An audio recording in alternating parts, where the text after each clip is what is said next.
ലോകത്തിൽ സംഭവിക്കുന്ന ഒരു കാര്യം, കർത്താവിൻ്റെ വരവിന് മുമ്പ് അല്ലെങ്കിൽ കർത്താവിൻ്റെ വരവിനുള്ള ബന്ധത്തിൽ ആഗോളമായിട്ടൊരു സാമ്പത്തിക പ്രതിസന്ധി ഉണ്ടാകും.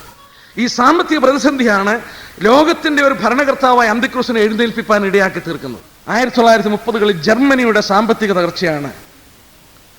ഒരു ഫാക്ടറി ജോലി ചെയ്തുകൊണ്ടിരുന്ന ഒരു ഹിറ്റ്ലർ എന്ന് പറയുന്ന ഫാക്ടറി ജോലിക്കാരനെ ആ രാഷ്ട്രം അംഗീകരിക്കാൻ ഇടയാക്കിയത് അവരുടെ എക്കണോമി തകർന്നപ്പോഴാണ്. എക്കണോമി തകരും, ലോകത്തിന്റെ എക്കണോമി തകരും. ഒന്ന് എടുക്കാൻ വാക്യമാണെങ്കിൽ യാക്കോബിൻ ലേഖനം ഒന്ന് എടുത്താട്ടെ. യാക്കോബിൻ ലേഖനം 5-ാം അധ്യായം 1-ാം വാക്യം 7-ാം വാക്യം വായിച്ചോ. ഇത് എന്താണെന്നറിയാമോ? ഈ പുഴുവരിച്ചു പോകുന്നൊക്കെ പറയുന്നത് എക്കണോമി സാമ്പത്തിക തകർച്ചയാ. ഭയാദോസത്തിന്റെ ഭാഷയാണേ ഉള്ളൂ. നിങ്ങളുടെ ധനം ദ്രവിച്ചു പോയി, നിങ്ങളുടെ സമ്പത്ത് പുഴുവരിച്ചു പോയി, നിങ്ങളുടെ ശരീരത്തെ അത് കാർന്നു നിന്നു എന്നൊക്കെ പറഞ്ഞാൽ അതിന്റെ അർത്ഥം സാമ്പത്തിക തകർച്ച വന്നു. 1929-ൽ അമേരിക്കയുടെ ഷെയർ മാർക്കറ്റ് തകർന്നപ്പോൾ ഇത് സംഭവിച്ചു. ശരീരത്തെ കാർന്നു നിന്നു, ഒത്തിരി പേര് ആത്മഹത്യ ചെയ്തു. രാവിലെ ബാങ്കിൽ ചെല്ലുക, ബാങ്ക് അടച്ചിട്ടിരിക്കുക. എന്തോ സംഭവിക്കും? കുറച്ച് സ്ഥലമുണ്ടെന്ന് വിൽക്കാൻ നോക്കുക, ആർക്കും വേണ്ട. എന്നാ പറ്റും? ഒരു വീടുണ്ട് അല്ലെ ഒരു കാറുണ്ട്, ഇതൊന്ന് വിൽക്കാന്ന് വിചാരിച്ചു, ആർക്കും വേണ്ട. ഇതാ സാമ്പത്തിക തകർച്ച. പിന്നെന്തുവാ ഇവിടെ പറഞ്ഞിരിക്കുന്ന? ധനവാന്റെ ഒക്കെ ധനം ദ്രവിച്ചിട്ട് അവന്റെ ശരീരത്തെ കാർന്നു തിന്നും എന്ന് പറഞ്ഞാൽ അവൻ മരിക്കാൻ നോക്കും. വേദപുസ്തകത്തിന്റെ ഭാഷയിൽ അന്ത്യകാലത്ത് സംഭവിക്കുന്നത് പറഞ്ഞിരിക്കുകയാണ്. എന്താ? ഞാനൊരു വായിക്കുകയുണ്ടായി. 97-ൽ അവരുടെ കടമെന്ന് പറഞ്ഞാൽ, ഗ്രോസ് ഫെഡറൽ ഡെപ്റ്റ് എന്ന് പറഞ്ഞാൽ $6500 ബില്യൺ. അമേരിക്കയുടെ പുറത്തറിയില്ല എന്ന് പറഞ്ഞാൽ അത് മനസ്സിലായില്ല. ഞാൻ ഒന്ന് വിശദീകരിക്കാം. 1994-ൽ ഒരു അമേരിക്കൻ പൗരൻ $1 ടാക്സ് കൊടുത്തപ്പോൾ 57 സെന്റ് കടം വീട്ടാനല്ല, കടത്തിന്റെ പലിശയ്ക്ക് യൂസ് ചെയ്തു. ഒരു അമേരിക്കൻ പൗരൻ $1 ടാക്സ് കൊടുത്തപ്പോൾ അതിൽ 57 സെന്റ് കടത്തിന്റെ പലിശയ്ക്ക് യൂസ് ചെയ്തു 1994-ൽ. ആ ബുക്കിൽ ഞാൻ വായിച്ചു, കുറച്ചുകൂടെ കഴിഞ്ഞാൽ ഇവർ ഒന്നീ ഡോളർ പ്രിന്റ് ചെയ്യണം ഗവൺമെന്റ്, അല്ലെങ്കിൽ അവരുടെ ഒബ്ലിഗേഷൻസ് നിവർത്തിക്കാൻ കഴിയില്ല. ദൈവജനത്തിൽ ക്ലിയറായിട്ട് പറയുന്നു, അന്ത്യത്തിലൊരു സാമ്പത്തിക തകർച്ചയുണ്ട്. ഇന്ന് ലോകത്തിൽ കാണുന്ന ഈ ഞെരുക്കങ്ങളും ബുദ്ധിമുട്ടുകളും ഒക്കെ നോക്കുക, ഒരു കാര്യമാണെങ്കിൽ നമുക്ക് അങ്ങ് വിട്ടുകളയാമായിരുന്നു. ഞാൻ എൻ്റെ വാക്കുകളെ അവസാനിപ്പിക്കണമല്ലോ. ഒരു കാര്യമാണെങ്കിൽ വിട്ടുകളയാമായിരുന്നു. ഒന്ന് ബുദ്ധിയുള്ളവർ ഒന്ന് ചിന്തിച്ചേ, എന്തുകൊണ്ടാണ് ഇതെല്ലാം ഒരുപോലെ ഒരേ കാലഘട്ടത്തിൽ ഈ ഒരു തലമുറയിൽ? ഞാൻ അനേക വർഷങ്ങളെ എടുത്ത് ചൂണ്ടിക്കാണിച്ചത് എന്തിനാണെന്ന് അറിയാമോ? ഒരു കൺവിക്ഷന് വേണ്ടിയാണ്. ഞാൻ ഈ പ്രവചനങ്ങൾ മനസ്സിലാക്കിയപ്പോൾ ഒരു കൺവിക്ഷൻ എനിക്കുണ്ടായി. ദൈവത്തിൽ നിന്ന് കർത്താവിന്റെ 2-ാം വരവിന് വേണ്ടി ഈ ലോകത്തെ ഒരുക്കിയത് കഴിഞ്ഞ 50-55 വർഷത്തിനുള്ളിലാണ്. ഇസ്രായേൽ രാഷ്ട്രം പിറന്നു വീണത്, ഈ മധ്യപൂർവ്വദേശത്തിലെ രാഷ്ട്രങ്ങൾ ഒരുക്കപ്പെട്ടത്, റഷ്യൻ രാഷ്ട്രത്തോടുള്ള ബന്ധത്തില്, കിഴക്കൻ രാജ്യങ്ങളെക്കുറിച്ച് ഞാൻ എടുത്തില്ല, കിഴക്കൻ രാജ്യങ്ങളുടെ കാര്യങ്ങൾ, ഇത് മുഴുവൻ ഒരുക്കിയത് ഈ ജനറേഷനിലാണ്. കർത്താവ് പറഞ്ഞത് നമ്മൾ ആദ്യത്തെ ദിവസം ഓർത്തല്ലോ, ഈ അത്യവൃക്ഷം തളർത്ത് കണ്ട തലമുറ സകലവും നിവൃത്തിയാവോളം മാറിപ്പോവില്ലെന്ന് കർത്താവ് പറഞ്ഞു. അത് വിശ്വസിപ്പാൻ ഇന്നും ബുദ്ധിമുട്ടാണ് നമുക്ക്. കാരണം അതുകൊണ്ടാണ് കർത്താവോട് പറഞ്ഞു, സകലവും നിവൃത്തിയാവോളം മാറിപ്പോകില്ലെന്ന് ഞാൻ സത്യമായി നിങ്ങളോട് പറയുന്നു. വീണ്ടും കർത്താവ് ഉറപ്പുവന്ന് എന്താ? ആകാശം ഭൂമി മാറിപ്പോവും, എൻ്റെ വചനങ്ങളോ മാറിപ്പോകില്ല. പ്രിയ സഹോദരൻ, പ്രാർത്ഥനയിൽ ഓർത്തപ്പോൾ പത്രോസ് ലേഖനത്തിൽ നിന്ന് ഓർക്കുകയുണ്ടായി. പ്രവചനവാക്യം അധികം സ്ഥിരമായി നമുക്കുണ്ട്. നേരം വെളുക്കുകയും ഉദയ നക്ഷത്രം ഉദിക്കുകയും ചെയ്യുവോളം ഇരുണ്ട സ്ഥലത്ത് പ്രകാശിക്കുന്ന ഒരു വിളക്ക് പോലെ അതിനെ കരുതിക്കൊണ്ടാൽ നന്ന്. നടന്ന് നീ എത്ര പോയെന്നുള്ളത് മനസ്സിലാക്കുവാൻ, പാത എത്ര ചെന്നെന്ന് മനസ്സിലാക്കുവാൻ ഇരുണ്ട സ്ഥലത്ത് വെളിച്ചം കൊടുക്കുന്ന ഒരു പ്രകാശമാണ് ദൈവത്തിന്റെ വചനത്തിന്റെ പ്രവചനങ്ങൾ. തന്റെ ദാസന്മാർക്ക് മനസ്സിലാക്കുവാൻ ദൈവം വെളിപ്പെടുത്തി. കൊരിന്ത്യർ ലേഖനത്തിൽ പൗലോസ് പറഞ്ഞ പോലെ, പ്രാകൃത മനുഷ്യൻ ദൈവാത്മാവിന്റെ ആലോചന കൈക്കൊള്ളില്ല, ആത്മീകൻ സകലത്തെ വിവേചിക്കും. ദാനിയേലിന്റെ പുസ്തകം 12-ാം അധ്യായത്തിൽ ദൈവം പറഞ്ഞ പോലെ, ഈ അന്ത്യകാലം വരെ അടച്ചു മുദ്രയിട്ടിരുന്ന പുസ്തകം അന്ത്യകാലത്ത് തുറക്കുമ്പോൾ ദുഷ്ടന്മാരിൽ ആരും തിരിച്ചറിയില്ല, ബുദ്ധിമാന്മാർ ഗ്രഹിക്കും, തങ്ങളെ തന്നെ ശുദ്ധീകരിക്കും, അവർ ശോധന കഴിക്കും. യേശുക്രിസ്തു വേഗം വരും, അവൻ വരും. നമ്മളെ 110-ാം സങ്കീർത്തനത്തിൽ ആദ്യ ദിവസം ഓർത്ത പോലെ ദൈവനോട് പറഞ്ഞു, നിന്റെ ശത്രുക്കൾ നിന്റെ പാദപീഠമാകുവോളും നീ എൻ്റെ വലത്തുഭാഗത്തിരിക്കുക.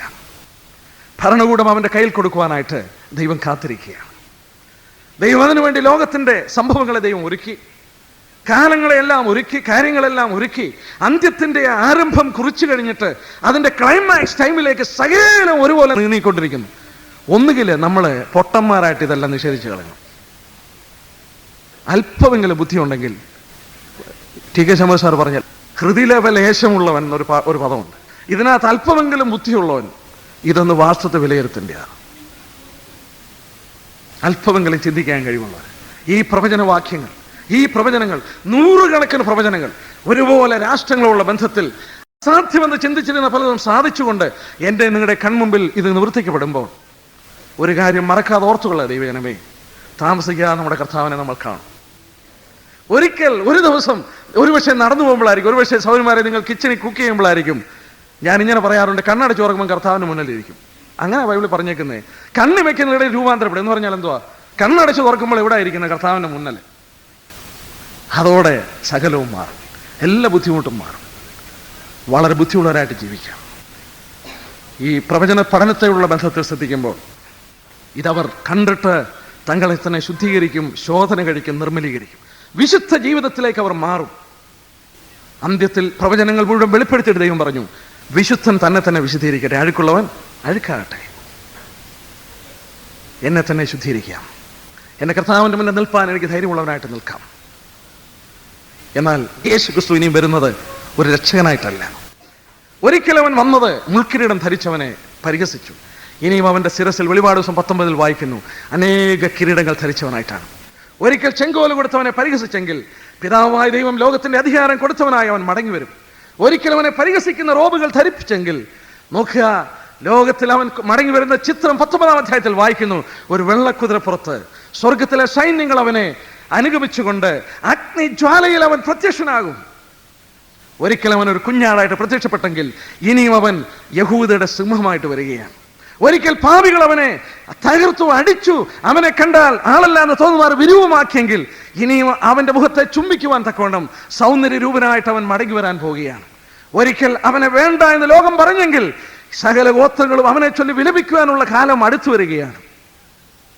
കഴിഞ്ഞ 2000 വർഷമായി തന്റെ ജനത്തിനു വേണ്ടി ഒരു ഭവനം ഒരുക്കാൻ അവൻ കടന്നുപോയി.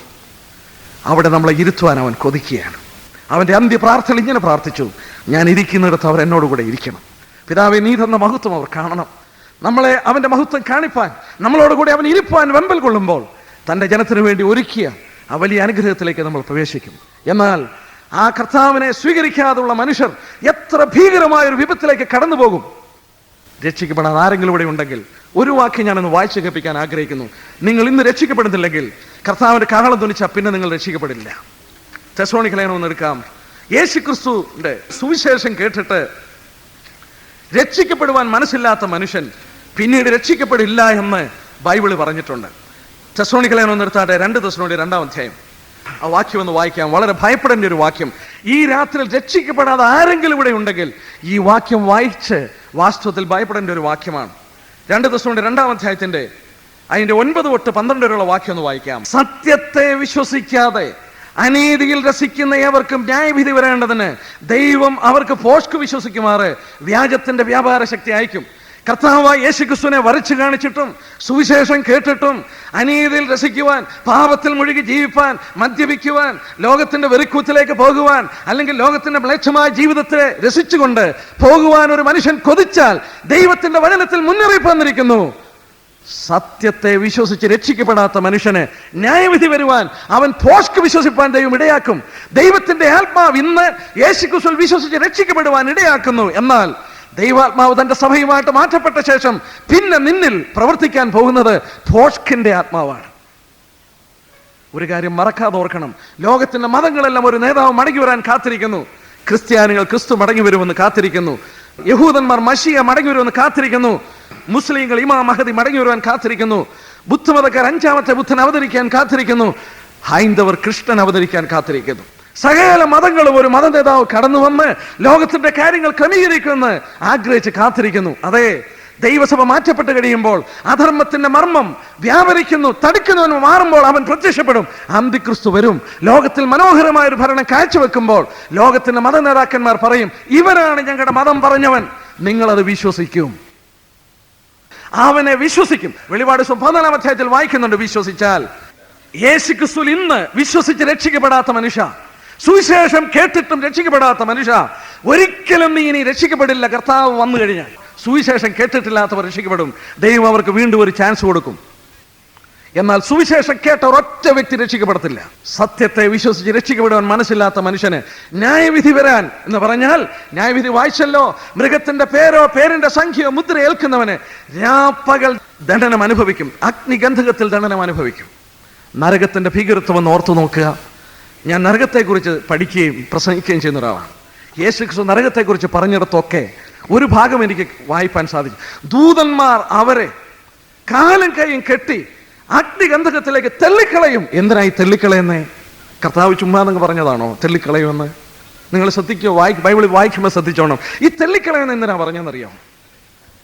തെള്ളിക്കളയുമെന്ന് പറഞ്ഞതിന്റെ കാരണം, യാഥാർത്ഥ്യത്തിന് മുന്നിൽ യേശുക്രിസ്തു വിശ്വസിക്കാൻ നിന്ന മനുഷ്യ, ന്യായവിധിയുടെ ദിവസത്തിൽ അഗ്നിഗന്ധകത്തിന്റെ ദർശനം നിന്റെ ഞരമ്പുകളുടെ ബലങ്ങൾ ക്ഷയിപ്പിക്കുമ്പോൾ, ദൈവപുത്രന്റെ കാൽപാദത്തിൽ വീണ് നീ ചുംബിക്കുവാൻ ശ്രമിക്കുമ്പോൾ, അയ്യോ എന്നെ വിടരുതേ എന്ന് പറഞ്ഞുകൊണ്ട് ആ തീജ്വാലയുടെ മുന്നിൽ നീ കേണപേക്ഷിക്കുമ്പോൾ, ദൂതന്മാർ കാലും കൈയും കെട്ടി തെള്ളിക്കളയും. അവിടേക്ക് തെള്ളിക്കളയും.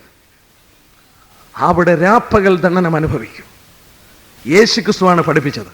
നരകത്തിന്റെ ദർശനം നിന്റെ സകല ബലവും ക്ഷയിപ്പിക്കും. നീ എത്ര ബലമുള്ളവനാണെങ്കിലും നരകത്തിന്റെ ഭീകരത്വം ഭയങ്കരമാണ്. ഈ രാത്രിയിൽ കാഹളം ധ്വനിച്ച് ദൈവസഭ മാറ്റപ്പെട്ടാൽ ഈ കോളിൽ ഇരിക്കുന്ന ഒരൊറ്റ വ്യക്തിയും പിന്നെ രക്ഷിക്കപ്പെടത്തില്ല. ഞാനല്ല പറയുന്നത്, ബൈബിളാണ് പറയുന്നത്. സുവിശേഷം കേട്ട ഒരുത്തനും ദൈവത്തിന്റെ വചനത്തിൽ പറയുന്നു, സത്യത്തെ വിശ്വസിച്ചിട്ട് അനീതിയിൽ രസിപ്പാനാണ് നീ ആഗ്രഹിക്കുന്നതെങ്കിൽ നിന്നെ ദൈവം ഭോഷ്ക്ക് വിശ്വസിപ്പാൻ ഇടയാക്കിയിട്ട് നിത്യ നരകത്തിൽ ദണ്ഡനം നീ അനുഭവിക്കും. അവിടെ കരച്ചിലും പല്ലുകടിയും ഉണ്ടാകും. എന്തിനായി കരയുന്നതും പല്ലുകടിക്കുന്നു? അതോ ചുമ്മാ പറഞ്ഞാണോ കർത്താവ്? വെറുതെ പറഞ്ഞാണോ അവിടെ കിടന്ന് പല്ലുകടിക്കുമെന്ന്? എന്തിനാ പല്ലുകടിക്കുന്നതെന്ന് അറിയാമോ? കുറെ കൂട്ടുകാർ അപ്പുറത്ത് കിടപ്പുണ്ട്. ഇവരെ കാണുമ്പോൾ നീ വിശ്വസിക്കാൻ എന്നെ അനുവദിക്കാൻ. അപ്പനോടും അമ്മയോടും പറയും, ഞാനന്ന് രക്ഷിക്കപ്പെടാൻ തുടങ്ങിയപ്പോൾ നിങ്ങളെ അനുവദിക്കാൻ. ഞാൻ അപ്പനെ അമ്മയെ നോക്കി പല്ലുകടിക്കും, കൂട്ടുകാരെ നോക്കി പല്ലുകടിക്കും. കർത്താവ് തന്നെ പറഞ്ഞു, അബ്രഹാമും യാക്കോ ഇസാക്കും പന്തിലിരിക്കുന്ന കാണുമ്പോൾ, നിങ്ങളെ തെള്ളിക്കളഞ്ഞ് കാണുമ്പോൾ നിങ്ങൾ പല്ലുകടിക്കും. സ്വർഗത്തിന്റെ തീരത്തിൽ വിശുദ്ധന്മാർ പാട്ടുപാടുന്ന കാണുമ്പോൾ, അബ്രഹാമിനോട് കൂടെ വിശുദ്ധന്മാർ അവിടെ ഇരിക്കുന്ന നീ കാണുമ്പോൾ, ഈ ഗന്ധകം കത്തുന്ന പൊയ്യൽ കിടന്ന് നീ പല്ലുകടിക്കും, കരയും. യേശുക്രിസ്തുവാണ് പറഞ്ഞത്, നരകം യഥാർത്ഥമാണ്. സ്വർഗം യഥാർത്ഥമായിരിക്കുന്ന പോലെ നരകം യഥാർത്ഥമാണ്. ഈ അന്ത്യകാലത്തിൽ കാഹളം ധ്വനിക്കുവാൻ ഏത് സന്ദർഭത്തിലും കഴിയുന്ന ഒരു കാലഘട്ടത്തിൽ നീ രക്ഷിക്കപ്പെടാത്തനായി ഇവിടെ നിന്ന് കടന്നുപോയാൽ ഭീകരമായ ഒരു അന്തമായിരിക്കും. ഒരിക്കലും വിടുതലില്ലാത്ത നിത്യദണ്ഡനം, നിത്യാഗ്നി, എന്തുമെന്ന് ശിക്ഷാവിധി. ശപിക്കപ്പെട്ടവരെ എന്നെ വിട്ട് പോകുമെന്ന് കൽപ്പന കൊടുക്കുമ്പോൾ അവരെന്നും ദൈവത്തിൽ നിന്ന് മാറിപ്പോയി ഒരിക്കലും വെളിച്ചത്തിലേക്ക് വരുവാൻ സാധ്യമല്ലാത്ത നരകത്തിന്റെ ഭീകരമായ വിപത്തിലേക്ക് അവർ മാറ്റപ്പെടുകയാണ്. എന്നാൽ നിങ്ങൾക്കൊരു തീരുമാനമെടുക്കാം. ഞാൻ കഴിഞ്ഞ രാത്രിയിൽ ഓർപ്പിച്ച പോലെ ദൈവം ആരെയും നിർബന്ധിക്കത്തില്ല. വെളിപാട് പുസ്തകത്തിൽ വായിക്കുന്നുണ്ട്, നീ സമ്പന്നനാകുവാൻ തീയിൽ ഊതിക്കഴിച്ച പൊൻ എന്നോട് വിലയ്ക്ക് വാങ്ങുവാൻ ഞാൻ നിന്നോട് ബുദ്ധി പറയുന്നു. ഐ കൗൺസിൽ, ഞാൻ ബുദ്ധി പറയും, നിനക്ക് തിരഞ്ഞെടുക്കാം. ഈ യേശുക്രിസ്തുവിനെ തിരഞ്ഞെടുക്കാം. നമുക്കൊരു നിമിഷം പ്രാർത്ഥിച്ച് നമുക്ക് ഈ മീറ്റിംഗ് കൂടെ അവസാനിപ്പിക്കാം. ഒരു നിമിഷം നമ്മുടെ ശിരസ്സുകളെ ഒന്ന് വണക്കി ദൈവസന്നിധിയിൽ വിനയപ്പെടുത്തി ഈ കാര്യങ്ങളുടെ ഗൗരവം മനസ്സിലാക്കി കർത്താവിൻ്റെ കരങ്ങളിൽ കൊടുക്കാം. ഒരുപക്ഷെ നമുക്ക് ഇനിയും എത്ര നാൾ നമ്മുടെ മുന്നിലുണ്ടെന്നുള്ളത് നമുക്ക് അറിഞ്ഞുകൂടാം. സകല സംഭവങ്ങൾ ഒരുപോലെ അവൻ്റെ വരവിനെ ബന്ധപ്പെടുത്തുന്ന ഒരു ദിവസത്തിൽ നമ്മുടെ കർത്താവ് പറഞ്ഞ വാക്കുകളൊക്കെയും ആശ്ചര്യമായി നിവർത്തിക്കപ്പെട്ട് കർത്താവിൻ്റെ കാഹളം ഏത് ദിവസവും അത് ധ്വനിക്കത്തക്കവണ്ണം കാര്യങ്ങൾ ഒരുക്കപ്പെട്ട ഒരു ദിവസത്തിൽ വിശുദ്ധന്മാരായി നിർമ്മലരായി നമുക്ക് തന്നെ ജീവിക്കാം. എന്നാൽ രക്ഷിക്കപ്പെടാതെ ഇവിടെ കടന്നു വന്ന ആരെങ്കിലും ഉണ്ടെങ്കിൽ ഈ രാത്രിയിൽ നിങ്ങളുടെ ആത്മാവിനെ ഞങ്ങളോട് ചോദിക്കാതിരിപ്പാൻ ഒരു നിമിഷം നിങ്ങൾക്കൊരവസരം തരികയാണ്. നിങ്ങൾക്ക് തീരുമാനിക്കാം, നിങ്ങൾക്ക് തിരസ്കരിക്കാം. എല്ലാ ദൈവജനവും പ്രാർത്ഥിച്ചുകൊണ്ടിരുന്നാട്ടെ. നിങ്ങൾക്കൊരു തീരുമാനമെടുക്കാം. 2000 വർഷങ്ങൾക്ക് മുമ്പ് കാൽവറി ക്രൂശിൽ നിങ്ങളുടെ പാപത്തിന്റെ പരിഹാരത്തിനു വേണ്ടി ദൈവപുത്രൻ പിടഞ്ഞു മരിച്ചപ്പോൾ നിങ്ങളെ സ്നേഹിച്ചുകൊണ്ടാണ് മരിക്കുന്നത്. നിങ്ങളെ നിത്യശിക്ഷാവിൽ നിന്ന് വിടുവിക്കാനാണ് അവൻ മരിക്കുന്നത്. ദൈവത്തിന്റെ പുത്രൻ ഈ ഭൂമിയിൽ ഇറങ്ങി വന്ന് ആ മുൾക്കിരീടം ധരിച്ച് മരണത്തെ അവൻ അനുഭവിച്ചത് നിങ്ങളെ വിടുവിപ്പാനാണ്. നിങ്ങൾ അവനിൽ വിശ്വാസം അർപ്പിച്ചാൽ, നിങ്ങളുടെ ഹൃദയം അവന് വേണ്ടി തുറന്നു കൊടുത്താൽ ഈ കർത്താവുമായിട്ടൊരു ബന്ധമുണ്ടാകും. യേശുക്രിസ്തു പറഞ്ഞു, ഞാൻ വാതിൽക്ക് നിന്ന് മുട്ടുന്നു, ആരെങ്കിലും എൻ്റെ ശബ്ദം കേട്ട് വാതിൽ തുറന്നാൽ ഞാൻ അവനോടും അവനോടും കൂടെ അത്താഴം കഴിക്കും. ആ കർത്താവിൻ്റെ ശബ്ദം കേൾക്കുന്നെങ്കിൽ അപമാനം അലക്ഷ്യമാക്കി ക്രൂശിനെ സഹിപ്പാൻ സന്നദ്ധനായി ഭൂമിയിലേക്ക് ഇറങ്ങി വന്ന ദൈവത്തിൻ്റെ പുത്രൻ, അവനെ സ്വീകരിപ്പാൻ നിങ്ങൾക്ക് മനസ്സുണ്ടെങ്കിൽ നിങ്ങളുടെ വലങ്കര ഒരു നിമിഷം ഉയർത്തിയിട്ട് താഴ്ത്തിയിടാം. നിങ്ങളുടെ വിശ്വാസത്തിൻ്റെ ഉറപ്പിനായിട്ട് നിങ്ങളുടെ വലങ്കര ഒരു നിമിഷം ഉയർത്തുക. ഈ കർത്താവിനെ സ്വീകരിപ്പാൻ എനിക്ക് മനസ്സുണ്ട്.